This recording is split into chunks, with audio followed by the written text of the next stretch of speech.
Seção 4 da gratuidade da justiça. Artigo 98. A pessoa natural ou jurídica, brasileira ou estrangeira, com insuficiência de recursos para pagar as custas, as despesas processuais e os honorários advocatícios, tem direito à gratuidade da justiça na forma da lei.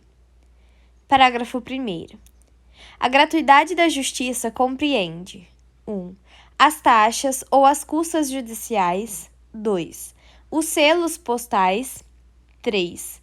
As despesas com publicação na imprensa oficial, dispensando-se a publicação em outros meios. 4. A indenização devida à testemunha que, quando empregada, receberá do empregador salário integral como se em serviço estivesse. 5. As despesas com a realização de exame de código genético, DNA, e de outros exames considerados essenciais. 6. Os honorários do advogado e do perito e a remuneração do intérprete ou do tradutor nomeado para apresentação de versão em português de documento redigido em língua estrangeira. 7. O custo com a elaboração de memória de cálculo quando exigida para a instauração de execução. 8. Os depósitos previstos em lei para interposição de recurso, para propositura de ação e para a prática de outros atos processuais inerentes ao exercício da ampla defesa e do contraditório. 9. Os emolumentos devidos a notários ou registradores em decorrência da prática de registro, averbação ou qualquer outro ato notarial necessário à efetivação de decisão judicial ou à continuidade de processo judicial no qual o benefício tenha sido concedido. Parágrafo 2º. A concessão de gratuidade não afasta a responsabilidade do beneficiário pelas despesas processuais e pelos honorários advocatícios decorrentes de sua sucumbência. Parágrafo 3º. Vencido o beneficiário, as obrigações decorrentes de sua sucumbência ficarão sob condição suspensiva de exigibilidade e somente poderão ser executadas se, nos 5 anos subsequentes ao trânsito em julgado da decisão que certificou, o credor demonstrar que deixou de existir a situação de insuficiência de recursos que justificou a concessão de gratuidade, extinguindo-se, passado esse prazo, tais obrigações do beneficiário. Parágrafo 4. A concessão de gratuidade não afasta o dever de o beneficiário pagar, ao final, as multas processuais que lhe sejam impostas. Parágrafo 5. A gratuidade poderá ser concedida em relação a algum ou a todos os atos processuais, ou consistir na redução percentual de despesas processuais que o beneficiário tiver de adiantar no curso do procedimento. Parágrafo 6. Conforme o caso, o juiz poderá conceder direito ao parcelamento de despesas processuais que o beneficiário tiver de adiantar no curso do procedimento. Parágrafo 7. Aplica-se o disposto no artigo 95, parágrafos 3 a 5, ao custeio dos emolumentos previstos no parágrafo 1º, inciso 9 do presente artigo, observada a tabela e as condições da lei estadual ou distrital respectiva. Parágrafo 8. Na hipótese do parágrafo 1º, inciso 9, havendo dúvida fundada quanto ao preenchimento atual dos pressupostos para a concessão de gratuidade, o notário ou registrador, após praticar o ato, pode requerer ao juízo competente para decidir questões notariais ou registrais a revogação total ou parcial do benefício ou a sua substituição pelo parcelamento de que trata o parágrafo 6 deste artigo, caso em que o beneficiário será citado para, em 15 dias, manifestar-se sobre esse requerimento. Artigo 99. O pedido de gratuidade da Justiça pode ser formulado na petição inicial, na contestação, na petição para ingresso de terceiro no processo ou em recurso. Parágrafo 1º. Se superveniente a primeira manifestação da parte na instância, o pedido poderá ser formulado por petição simples nos autos do próprio processo, e não suspenderá seu curso. Parágrafo 2º. O juiz somente poderá indeferir o pedido se houver nos autos elementos que evidenciem a falta dos pressupostos legais para concessão de gratuidade, devendo, antes de indeferir o pedido, determinar à parte a comprovação do preenchimento dos referidos pressupostos. Parágrafo 3º. Presume-se verdadeira a alegação de insuficiência deduzida exclusivamente por pessoa natural. Parágrafo 4. A assistência do requerente por advogado particular não impede a concessão de gratuidade da Justiça. Parágrafo 5. Na hipótese do parágrafo 4, o recurso que verse exclusivamente sobre o valor de honorários de sucumbência fixados em favor do advogado de beneficiário estará sujeito a preparo, salvo se o próprio advogado demonstrar que tem direito à gratuidade. Parágrafo 6. O direito à gratuidade da Justiça é pessoal, não se estendendo a litisconsorte ou a sucessor do beneficiário, salvo requerimento e deferimento expressos. Parágrafo 7. Requerida a concessão de gratuidade da Justiça em recurso, o recorrente estará dispensado de comprovar o recolhimento do preparo, incumbindo ao relator, neste caso, apreciar o requerimento e, se indeferi-lo, fixar prazo para a realização do recolhimento. Artigo 100. Deferido o pedido, a parte contrária poderá oferecer impugnação na contestação, na réplica, nas contrarrazões de recurso ou, nos casos de pedido superveniente ou formulado por terceiro, por meio de petição simples, a ser apresentada no prazo de 15 dias, nos autos do próprio processo, sem suspensão de seu curso. Parágrafo único. Revogado o benefício, a parte arcará com as despesas processuais que tiver deixado de adiantar e pagará, em caso de má-fé, até o décuplo do seu valor a título de multa e será revertida em benefício da fazenda pública estadual ou federal e poderá ser inscrita em dívida ativa. Artigo 101. Contra a decisão que indeferir a gratuidade ou a que acolher pedido de sua revogação, caberá agravo de instrumento, exceto quando a questão for resolvida na sentença contra a qual caberá apelação. Parágrafo 1º. O recorrente estará dispensado do recolhimento de custas até decisão do relator sobre a questão preliminarmente ao julgamento do recurso. Parágrafo 2º. Confirmada a denegação ou a revogação da gratuidade, o relator ou o órgão colegiado determinará ao recorrente o recolhimento das custas processuais no prazo de 5 dias, sob pena de não conhecimento do recurso. Artigo 102. Sobrevindo o trânsito em julgado de decisão que revoga a gratuidade, a parte deverá efetuar o recolhimento de todas as despesas de cujo adiantamento foi dispensada, inclusive as relativas ao recurso interposto, se houver, no prazo fixado pelo juiz, sem prejuízo de aplicação das sanções previstas em lei. Parágrafo único. Não efetuado o recolhimento, o processo será extinto sem resolução de mérito, tratando-se do autor e, nos demais casos, não poderá ser deferida a realização de nenhum ato ou diligência requerida pela parte enquanto não efetuado o depósito. Artigo 110. Ocorrendo a morte de qualquer das partes, dar-se-á sucessão pelo seu espólio ou pelos seus sucessores, observado o disposto no artigo 313, parágrafo 1º e 2º. Artigo 111. A parte que revogar o mandato outorgado a seu advogado constituirá, no mesmo ato, outro que assuma o patrocínio da causa. Parágrafo único. Não sendo constituído novo procurador no prazo de 15 dias, observar-se-á o disposto no artigo 76. Capítulo 2. Da denunciação da lide. Artigo 125. É admissível a denunciação da lide promovida por qualquer das partes. 1. Ao alienante imediato no processo relativo à coisa cujo domínio foi transferido ao denunciante, a fim de que possa exercer os direitos que da evicção lhe resultam. 2.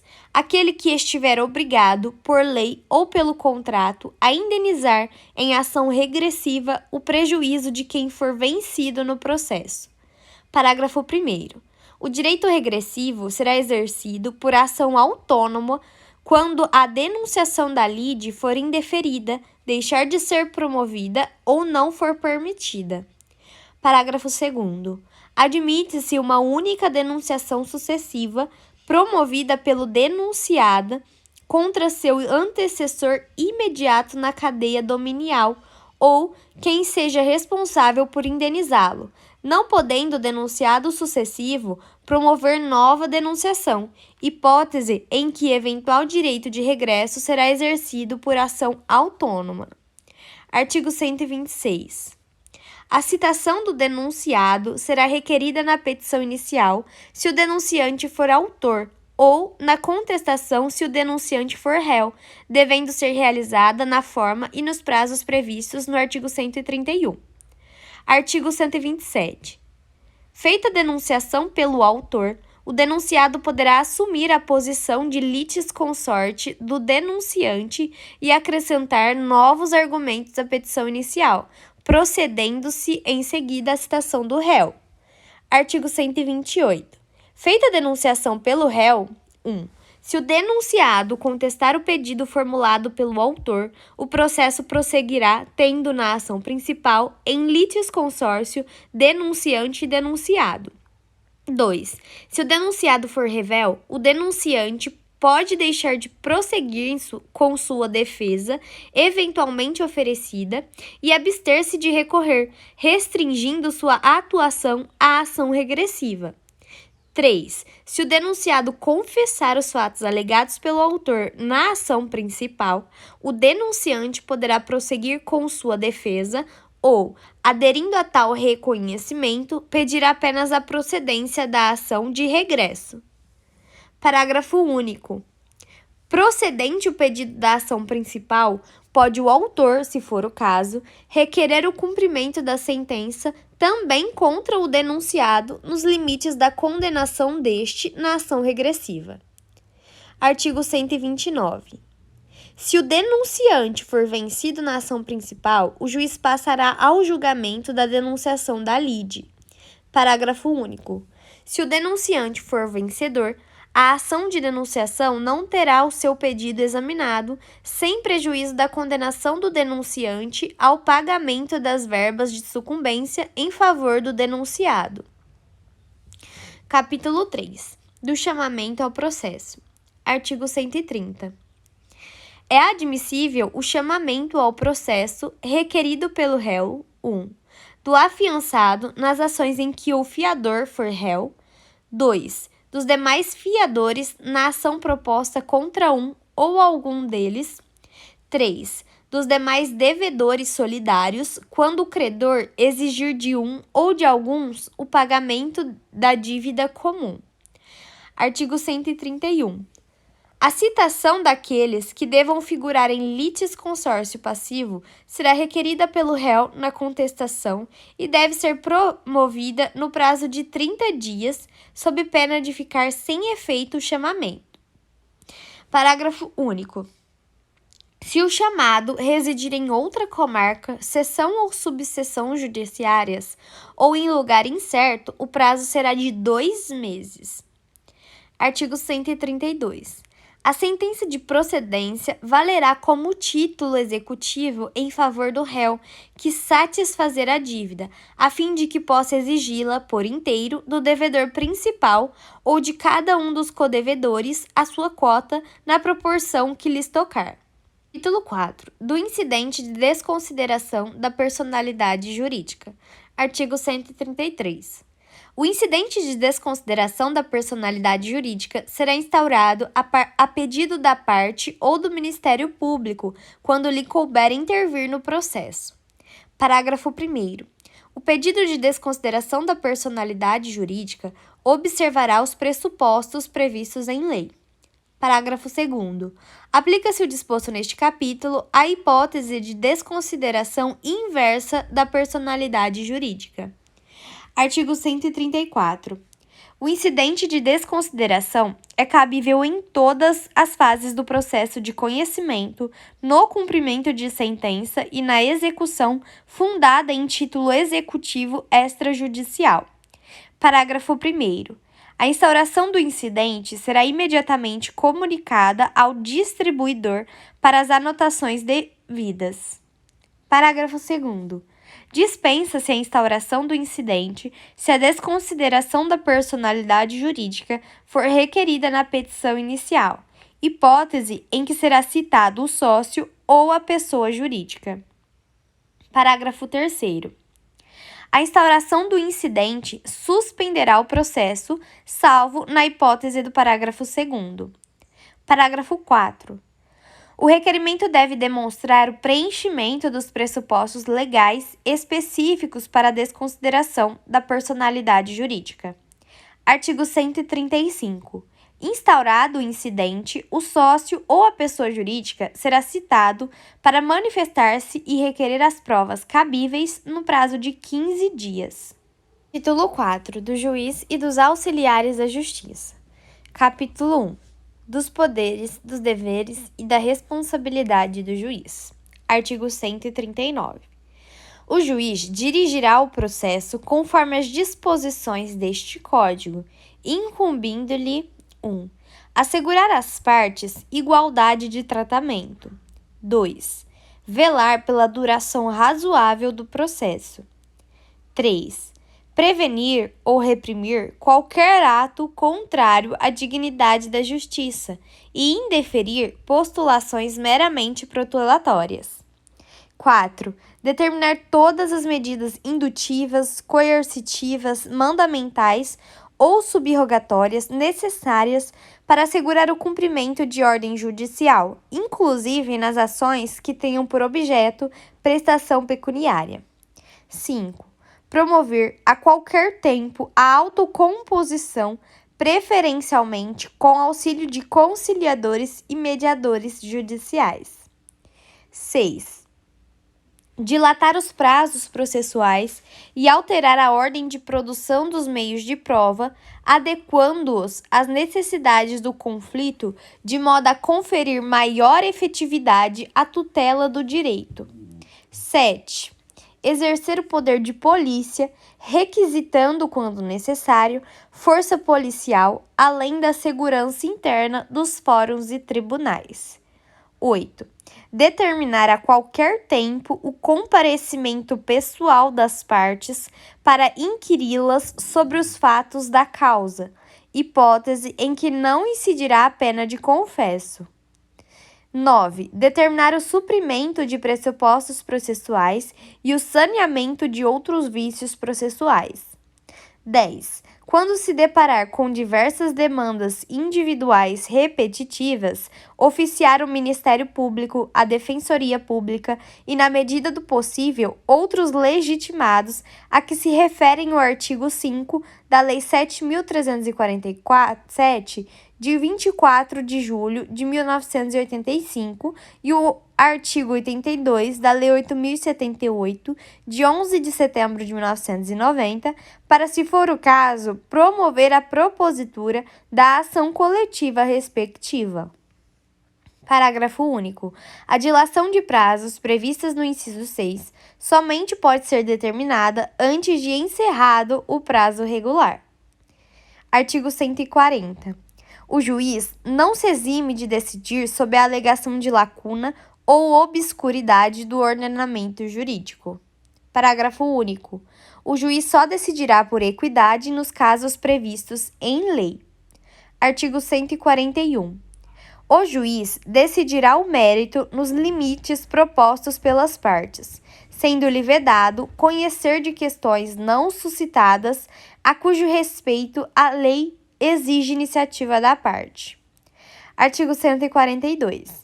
Convencendo-se pelas circunstâncias de que autor e réu se serviram do processo para praticar ato simulado ou conseguir fim vedado por lei, o juiz proferirá decisão que impeça os objetivos das partes, aplicando de ofício as penalidades de litigância de má-fé.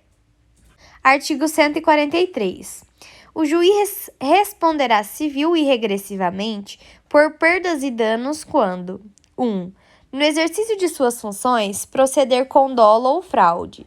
2. Recusar, omitir ou retardar sem justo motivo providência que deva ordenar de ofício ou a requerimento da parte.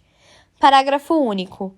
As hipóteses previstas no inciso 2 somente serão verificadas depois que a parte requerer ao juiz que determine a providência e o requerimento não for apreciado no prazo de 10 dias.